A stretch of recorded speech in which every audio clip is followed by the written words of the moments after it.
The last group of the second to last group of companies that we look at are insurance companies. Insurance companies are a very different form of financial intermediaries. So in here, they are more focused on sharing risk rather than the transfer of funds. There are different types of insurance: life insurance company, property and casualty insurance, and health insurance. We will just give a brief overview of these different types of insurance.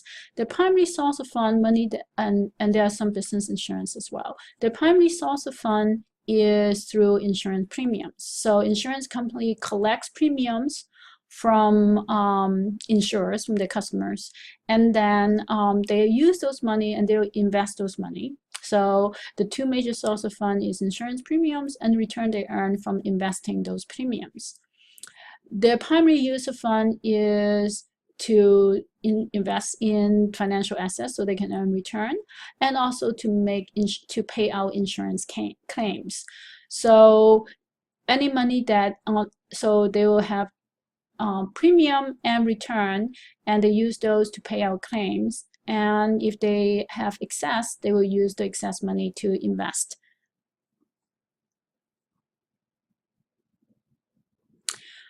One thing that's distinctive about the insurance company is that there are no national insurance companies. So insurance companies, each one of them are a separate corporation in each state. So you may have heard of an insurance company such as Liberty Mutual or State Farm or Blue Cross Blue Shield. They are companies, but they each one are separately incorporated in a state. So each company in a state is its own entity, and they are regulated by the agencies in each state. So there's no national insurance agencies. There's only state insurance agencies, which makes it very challenging because the state rules differ from state to state. There is an association called the National Associations of Insurance Commissioners. They try to facilitate companies that operate in multiple states so that they have more similar regulations. Their primary job for the state agency is to assess the risk of the insurance companies. So the tools are relatively basic. They focus on financial ratios.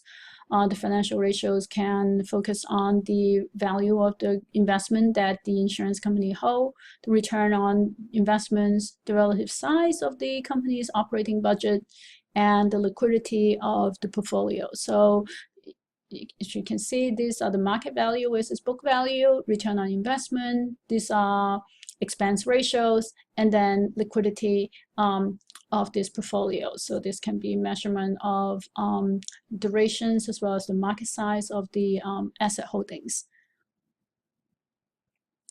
So the most important question for an insurance agency is, will the insurance company be able to absorb losses or decline in the marketplace? So obviously, this is what did not happen in the 2008 financial crisis. The insurance company GIC was a company that was issuing credit default swaps. Credit default swaps are basically insurance contracts, and they were not able to absorb the losses when the market declined. So insurance company plays an actually really important role during the 2008 financial crisis. We'll talk about that a lot more in a minute. So based on the assessment of risk, the insurance agency determined how much capital the insurance company has to have. So they have to report risk-based capital ratio to the regulator. So it's not just capital, they also have to look at what those capital here means equity. So how risky are those capital? So capital is equity and asset. So if they're investing in junk bonds, there's a much higher risk than if they're invested in government bonds. So the model or the formula that they use to determine the risk-based, what is risk-based, is developed by the National Association of Insurance Commissioners. So there is one single formula across the entire United States that insurance company can use to determine their risk-based capital. So the ownership structure of insurance company is also similar to savings institutions. They can be mutual ownerships. So this will be companies that are owned by its policyholders. So for example, Liberty Mutual, the name mutual is the word mutual is in the name, and therefore it has a mutual ownership. So what is interesting, if you are with a mutual ownership insurance company, is that your insurance premium can sometimes be affected by the return on investment by these companies. So your premium, remember the cash flow for insurance company, your premium is based on the payout that the company make to people who file claims, as well as return on investment. So and it's offset by return on investment. So if the company generates a lot of return, it can actually lower the insurance premiums for its policyholders. Contrary to stock-owned, these are companies that are owned by shareholders. And its premium is set based on competition in the marketplace. So the four major types of insurance are life insurance. Life insurance is probably one of the oldest types of insurance. You need to know the different types of policy. I won't go into them. They're called whole life, term life, universal, and there are also new hybrid type policy. And I want to focus on the management of this company. So typical portfolio for life insurance companies are bonds, because life insurance are much longer term. So the policy pay out when the policyholder dies. So typically the holder's life expectancy is relatively long, and therefore they want longer term investments. So corporate bonds and stocks, mortgage-backed securities and mortgages, and government bonds. These are the major types of investments for that life insurance companies make. So they collect premiums and they invest in these assets, and they pay out the policy when claims are filed. The primary method for managing risk for life insurance companies is to estimate what the expected payouts are. And for life insurance companies, those statistics are relatively well known and they are fairly predictable. So the payout for life insurance companies know quite well what the expected payout is in each year. So for a conservative life insurance company, they will try to use duration matching, what we talk about in banks, as a tool to minimize risk. Property and casualty insurance applies to personal properties. This can be cars, house, your jewelry, and also liabilities. This is if someone falls on your driveway or you hit someone with your car, those are liabilities, and that's under property and casualty insurance. Because these are very short term, the policies often last 1 year or less. You can get, for example, if you buy a new car, you cancel your last policy and you get a new one. So the turnover is relatively high. And as I said, they cover a very diverse type of activity. So the payout is a little bit harder to forecast. And particularly, they can be related to natural disasters. So house and car insurance, think about a hurricane that can severely increase the payout in 1 year, and then you can have 2 or 3 years that go by that have no hurricanes. So because the payout is a lot harder to predict, casualty insurance typically invests in lower risk asset compared to life insurance companies. So they would typically have a much smaller percentage in stocks and much larger percentage in government bonds. Healthcare insurance depends on the type of healthcare plans. So again, you need to read up on what's the difference between a managed healthcare plan versus an open selection healthcare plan. Indemnity plan is the name. So the difference between a managed healthcare plan and an indemnity plan is that an indemnity plan allows you to choose any provider that you want. The premiums depends on which type of plan you choose. Other factors that affect the premium besides managed versus indemnity is deductibles and lifetime and also deductible per calendar year, per operations, and also co-payments. How much do you pay per visit? Insurance companies are regulated by state agencies. So right now there's no national insurance companies. However, there are federal government regulations. At this point, the Affordable Care Act that was passed in 2010 is being challenged, and there are significant proposed changes going on right now in Congress. We don't know what those changes will be yet. They have not been finalized. So you need to study up on what the current rules are under the Affordable Care Act, and also what some of those proposed changes will do if they get implemented. The last type of financial institution we'll touch on are pension plans. Pension plans are primarily for retirement. There are two major types. One is public pension plans. The biggest federal pension plan is Social Security. That covers basically almost everyone that lives in the United States. And there are also federal pension plans for federal employees. And then there are also state and local pension plans. Again, most of those are to cover state employees. The public pension plans funds are typically pay-as-you-go. Pay-as-you-go meaning that those of us who are working today pay our tax contribution to these funds, and then people who have retired will receive payment from these funds. And the funds are commingled, meaning that what I pay today is not tied to my individual benefit, but rather it goes into this pool. And the liquidity of this public pension fund depends on people continue to pay, because this is pay-as-you-go system. Private pension plans are different. Private pension plans are typically offered by companies, and the main characteristics of distinguishes private pension plans are whether they are defined benefit versus defined contribution.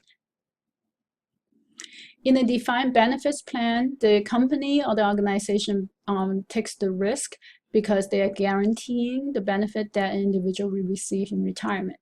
In defined contribution, the individual takes on the risk.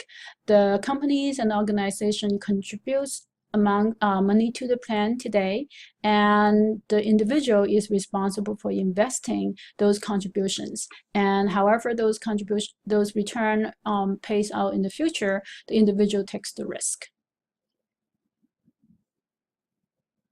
Regulations on pension plans compared to other institutions are federal.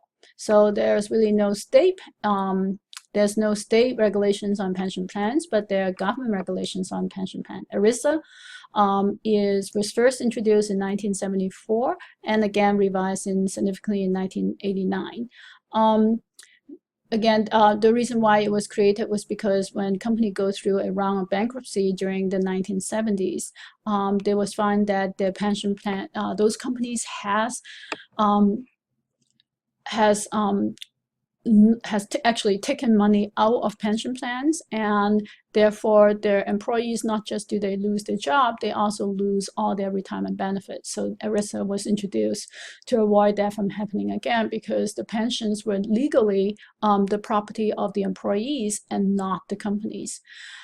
So they created the Pension Benefits Guaranty Corporation, which again provides an insurance system. So companies are required to pay insurance premium, and if a company defaults, who are part of the Guarantee Corporation, then the insurance will pay the employees on behalf of the company.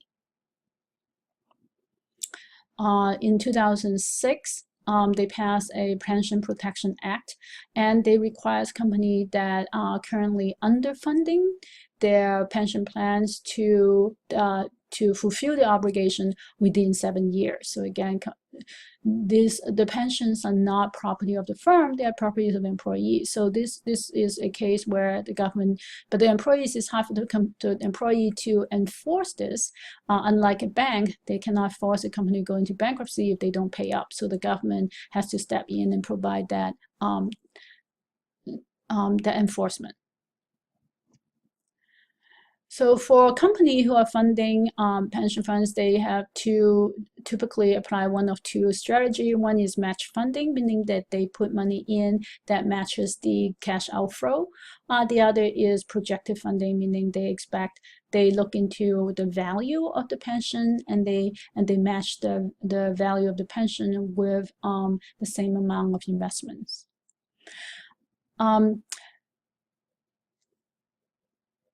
Lastly, I want to quickly provide a review of the Dodd-Frank Wall Street Reform and Consumer Protection Act. This was introduced in 2010. So again, this is a very comprehensive act, and it covers many areas of financial services.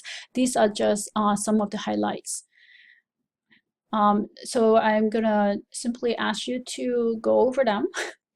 So I will not read the details, but I want to highlight the main points of the act and how it relates to a financial crisis. Because of the moral hazard situation, it introduced the act focuses on mortgage origination. So it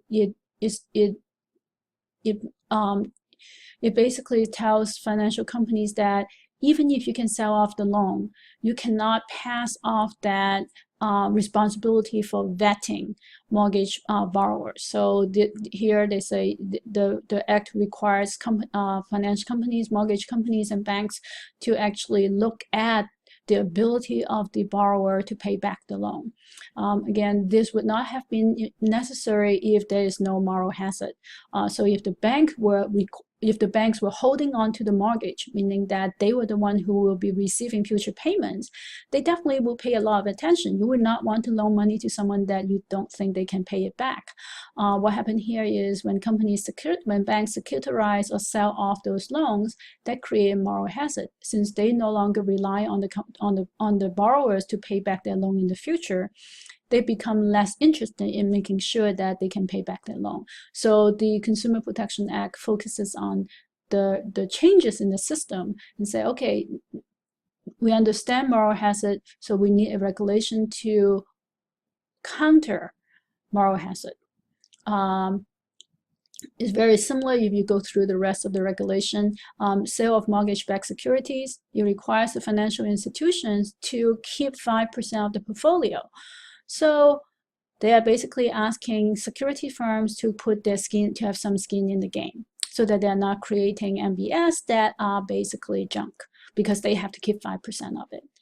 The Financial Stability Oversight Council, this is designed to address the too big to fail systematic risk problem. So they look at financial stability in the economy and identify which firms will become too big to fail if something does happen. So they do stress testing. And then they also have regulations that says, if there is liquidity problem, if there is a financial crisis, what are the steps? Who is responsible for doing what, so that we don't get into a panic situation. The creation of the Consumer Financial Protection Bureau is perhaps one of the most important part of the regulation, because this bureau gave consumers a voice. So nowadays, so this streamlined the complaints that consumers have. During the financial crisis, they unearthed that the situation where there were lots of consumer complaints, but because the regulatory structure is so confusing. Some banks are regulated by the federal government, some banks are regulated by the state, and then the finance companies that are holding the loans are regulated yet by a third agency, and the insurance company who is supposed to pay off when mortgage borrowers defaults are regulated by state insurance agencies. That's just really complex for consumers. So they created a Consumer Financial Protection Bureau, which is basically a one-stop for consumer. So consumer that have complaints, they can go directly to the Protection Bureau. They are particularly helpful in helping consumers avoid illegal or semi-legal collection agency tactics. Derivatives was a major contributor to the financial crisis because the derivative securities, particularly swaps, are non-transparent. They're private contracts. So now they are required to be traded through a clearinghouse rather than over the counter. So this gives the government the ability to know how many derivative securities are there in the economy. Before the financial crisis, because these securities are not traded centrally or through an exchange or clearinghouse, the government actually didn't know how many of these swaps and mortgage-backed securities existed, and therefore was not able to have an accurate measure of the level of systematic risk that were existing in the economy at that time. Proprietary trading, this is famously known as the Volcker rule. It limits proprietary trading by banks. So again, it is going back to the time when we really needed to separate investment banking and proprietary trading, which are much higher risk, from the banks. So this was the lesson that was learned in the 1920s, but the regulation from the 1930s was basically repealed throughout the starting with the 1980s. By the end of 2000, the Financial Modernization Act basically repealed most of the regulations that were put in place in the 1930s to separate proprietary trading and investment banking activities from traditional commercial banking activities. So basically, we forgot the lesson that we learned in the 1930s, and we had the financial crisis in 2008. And we said a lot of the proponents realized that the conditions that led to the 2008 financial crisis were the same conditions that led to the 1920 financial crisis.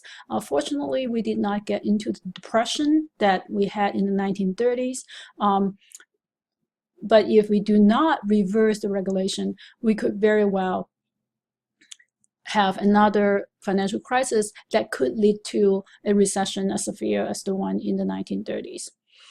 And then lastly, obviously, there was no insurance office at the federal level, which makes it very difficult to regulate insurance companies that operate across state, and companies such as GIC that are underwriting insurance for national banks. So they created a federal insurance office whose primary job is to monitor the insurance companies.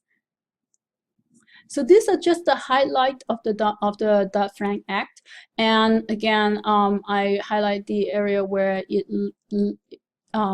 what are the primary causes of the financial crisis and how the act was designed to address those shortcomings directly. And the financial crisis involved not just banks, involves banks, investment banks, and insurance companies. So the financial service industry, each participant has a different role, but they all interact with each other. So this concludes a general overview of all these other financial institutions and how they relate to each other.